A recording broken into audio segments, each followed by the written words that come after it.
Hi, everybody. This is Ryan Boone from the Can Council, and this is Hey Bay City.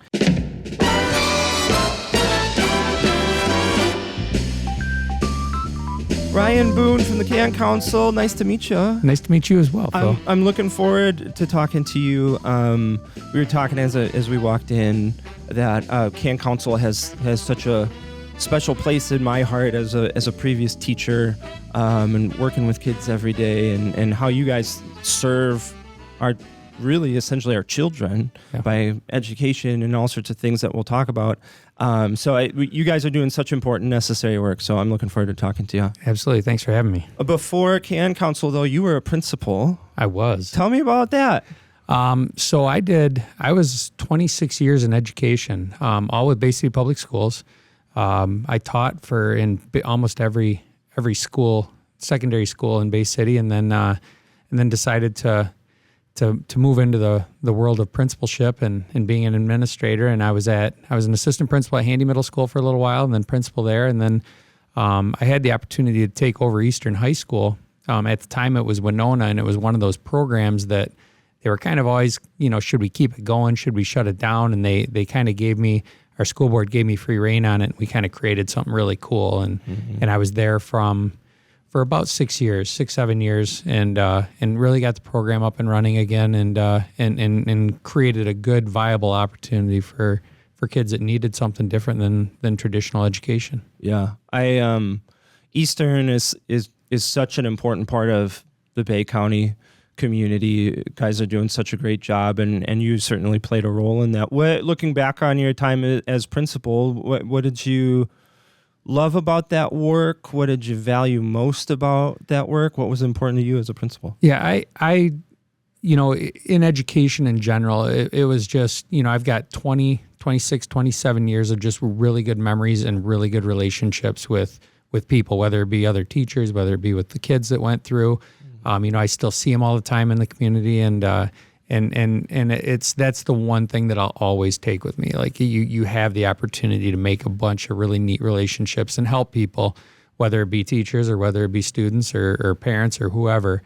And then as I kind of finished up that career, I decided to retire last year. I was like, oh, I'm not done working, and this is what I know. So then I end up in education with the Can Council. So it was, it's just kind of keep moving forward and staying around a classroom. That's my way of life, I guess. I give you a lot of credit because typically when people end their first career, their first thought isn't, what am I going to do for my next career? Yeah. Right off into the sunset and say, okay, especially in education. Yeah. Usually at that point, you're like, man, just give me a beach for the next 25 years. Don't bring me anything. Just let me sit there. Yeah. And it's, I'm too much of a busybody. I had a little bit of time between when I ended with Bay City Public, and then when I started with the Can Council, and I was driving my wife and my family crazy because I was like, I'd get everything done by noon that I needed to get done, and then it was like they'd come home and I was at a 10 and they were at like maybe a 3 or 4, and they were like, you need something else. You need to go stay busy. I feel that. So as you were being a principal, you got involved with Can Council, right? I did. How did they originally first come on your radar, and then why did you take the additional step of joining? Yeah. So when I was principal at Eastern, we partnered with the courts on a day treatment program where we were bringing kids in. Usually it was like truancy stuff or that type of thing. We were partnered with the courts, and one of the court administrators was on the board of the Can Council, and she'd kind of term limited on the board, and so she talked to me about it, and I'm like, yeah, absolutely. And at the time, Emily Yeager was our CEO, and so she met with me, and I was like, this sounds like a great opportunity for me to be more involved in our community. And so I jumped on the board in 2020. It was right after the pandemic. We were doing meetings with masks on and in 4 corners of a room, and I just kind of stayed with it. I expanded my role a little bit on the board, and was involved with our Dine and Unwind program that year. It was kind of one of those first opportunities to actually like break out after the pandemic. So it was really, really well attended, and I was fully engaged in the Can Council at that time. So what what was it about the CAN Council, and we'll get to the 101 in just a second, but what was it about CAN Council that said, this is not only an organization that I want to be a part of, but it's an organization that I want to continue with at an even deeper level? Yeah, and as I started learning more about them, and I knew about them, and I'd seen them in the community, and I'd been part of some events. But as I learned more, it was right up my alley, and it was our mission is to keep kids in Bay, Saginaw, and Huron counties safe from abuse and neglect. And it was like, as an educator, it's if I can have a whole bunch of kids in a building that don't have to worry about that type of stuff, like we're doing valuable work here. Yeah. And so I became more and more engaged in it. And then, obviously as I move forward in this, I'm fully entrenched in it as a career choice. Yeah. That points out a reason why CAN Council is so special and so important to the community is because we can talk, and we should talk about quality of education in terms of curriculum, in terms of staffing, in terms of facilities, all of those things. But if we have kids in the community who are facing these terrible situations, right, none of that matters right after that. You can talk Maslow's hierarchy of needs if you want to nerd out on the educational term, but if we don't address this issue, if we don't help kids and protect kids and keep them safe, we can have world-class education and that's not going to help them. Yeah. And it's not something people like to talk about. I'm wearing a pinwheel today. That's kind of our sign for abuse and neglect. And nobody has trouble wearing a pink ribbon, right, for breast cancer. Like they're going to support all that sort of stuff. But when we start going down the road of abuse and neglect and the discussions that need to happen, a lot of people shy away from that. And we try to keep that in the forefront the best that we can. And we do that through multiple aspects, but a lot of it's through education, and that's kind of what that's my wheelhouse. Yeah. That's where I am. That's what I know. So it fits with me very, very well. Yeah. Something that is hard to talk about, but we need to talk about it more, and we have to talk about it better. We have to protect our kids. Like these are kids and their lives on the line.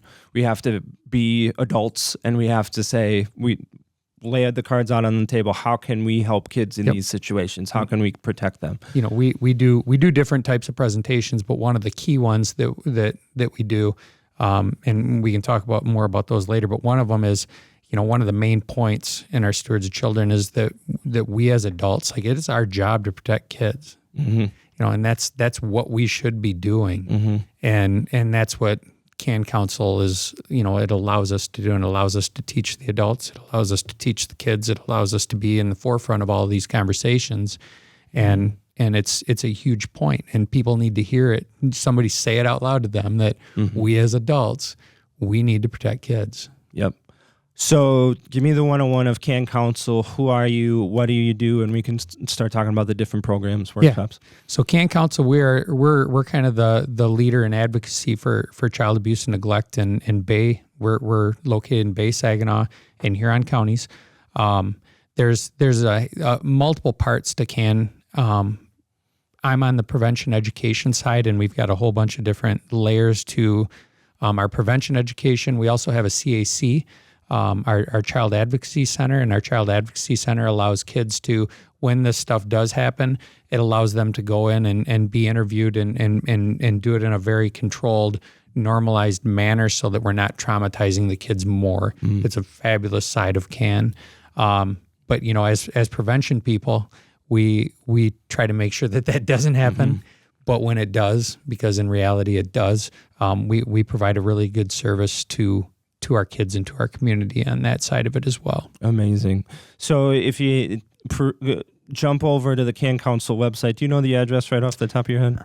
It is cancouncil.org. Okay. So folks, if you go to cancouncil.org, and you should, if you're a business professional, leader in the community, teacher, you work with kids, families, you're an independent citizen who wants to help in some way, you got to head over to the website.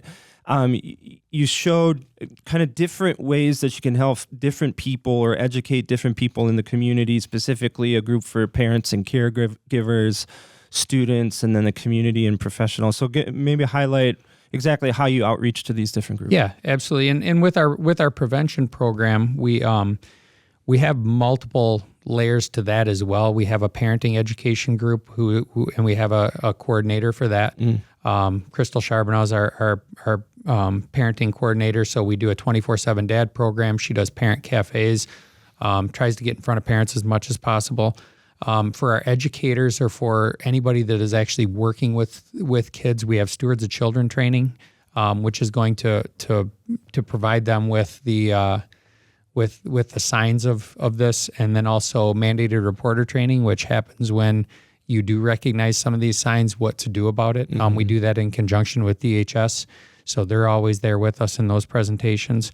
For the kids is kind of more my wheelhouse, and I do Madeline Burr Foundation put together a program. It's both child and teen safety matters, where we're going into the classroom. I've been in the classroom the last few days. I'm going to be back in there the next couple weeks, but we're going in and talking to kids about being safe and how to be safe and recognizing signs and being advocates for each other. And then we also have put together a safe baby program. We have another coordinator that does a lot of that. So our safe baby program and our safe sleep program. We actually even created a babysitter boot camp this year. So our prevention side is really, really busy, and just trying to get in front of as many people as possible to make sure that kids stay safe. I love the multifaceted approach to it. We can provide education and prevention in all different ways based on who you are. It's not just we have this one workshop and we'll give you this one workshop and hope that it works for you, and it may or may not apply. But regardless of who you are in the community, Can Council has some way to get in front of you and provide the people that you employ or work with or whoever it is tools and information that you need to protect kids. Absolutely. And we try to be as multifaceted as possible. We're even at a point where if we just need something tailored to specific things, we'll make it happen. We Awesome. We want to make sure that we're out in front of people and we're getting our word out there to everyone. Amazing. Needs that you have. I really want to throw this out into the world. Do you need volunteers to support this work? Do you need donation? Do you need supplies of some kind? Tell me what you guys need from the community to support what you do. Probably the best answer to that is yes. Okay, yes. If you have something to give, please do it. Yeah.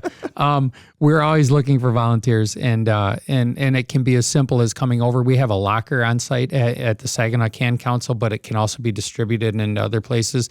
Just keeping that organized. We always need volunteers for that. We do have a program it's a CASA program, which is fully volunteer. And our CASAs are court-appointed special advocates. So when these kids do go through some sort of abuse or neglect situation, we have somebody, it's almost like a big brother, big sister type of setup where they're able to be with them and kind of work through them. And we have a big number of volunteers in that. And then, in terms of donations or anything else, we always take those, and we're always happy to take those, and monetarily we are mostly grant funded. So we do push through a lot of grants, but we also do a lot of fundraisers throughout the year. And our main fundraiser for Bay County, because we are separated by county in terms of monetarily, our main fundraiser for Bay County is our Dine and Unwind that's coming up on October 3rd. Tell me about that. So Dine and Unwind has been around for a little while. It's had a couple of different facets. And originally it was outside down at Winona Park, and we did some different things with it. And then one year we had really, really bad weather. And I was actually on the board. It was one of my first years with Dine and Unwind. I was part of the committee. We had bad weather. Welcome to the chaos, Ryan Boone. Yeah. So enjoy the chaos. But we ended up in a day's time. We ended up moving it from down there into Doubletree. We had to get we had to get our liquor license removed back, from one place to another, which was a whole mess. Didn't think about that. No. And then all of our vendors, we had to move. Like, it was just this. We did 2 weeks worth of work in like 4 hours. Oh, no. And but it turned out so good. Like, that's what we're doing now. So it's at DoubleTree. Okay. It is $75 a ticket. That ticket includes 10 drink tickets, and then all you can eat food from local restaurants. So there's wineries, there are breweries, there are all these different. It's just a nice event where people come out. We have silent auctions. We have stuff that's being auctioned in person. We have games there. We have different things that we do, and that is our main fundraiser for Bay County. Tickets? How do I get tickets? Tickets, you can get them from the website. Okay. It's actually going to be at Dine. You can also go to dine.cbo.io. It is in fundraisers. If you look up fundraisers on our website at cancouncil.org, you can click on fundraisers. You can go to Dine and Unwind, and you can buy purchase tickets right off the website as well. If you don't want to go, but you're still interested in some silent auction items, that is also, you do not need to buy tickets to be part of the silent auction. If there's just some neat, and we do have some really neat prizes and gifts and things that we're auctioning off, you're more than welcome to do that. But it's all on the website, and you can register as an online bidder, and you don't have to be down there if you don't want to, or if you're busy that night. Very cool. So many ways you can support Can Council work, Dine and Unwind being one of them, but head on over to cancouncil.org is the website and check it out. See how you could help. Maybe volunteer. I just like to shout out maybe retired educators. Like that just popped into my head. Like, here's a way that you can continue serving children. But whoever, volunteers or supply donation, whatever, head to that website and check it out. Ryan, look, you're relatively new to Can Council in this role, but looking back on your time so far, what do you love the most about the work that you're doing? It's been very rewarding, and it's been, I'm able to stay out in front of kids. I'm able to be part of that protection network, that protection layer, and we just have a fabulous staff. We have fabulous people in our organization that are working every day to keep kids safe, and like that's pretty cool. Yes, it's pretty special, and it's like there's not a more dedicated group of people than you'll find in those buildings every single day, doing their best to try to make sure that this stays in the forefront of people's minds. 100%. I want to speak to that because I know some of the folks involved with Can Council that are doing that on the ground, boots on the ground work that we all need, that our kids need, and these are some of the best people that you'll find anywhere. It's an amazing organization because the people that are doing the work within it are also amazing. And so if you are even interested in any way volunteering to having Can Council come and do workshops or education, you reach out. You have to reach out and get them involved, get yourself involved in some way. I want to thank you, Ryan, and the rest of the crew of the Can Council for all the work that you do in the county. And of course, thanks for spending time with me this morning. It's great. Absolutely, Phil. I appreciate it. I appreciate you having me on. This is really, really interesting, really fun, and you're doing great work for the community as well. Thanks, man. Have a good one. Thank you. Woo! Crushed it, bro. We did it. Yeah.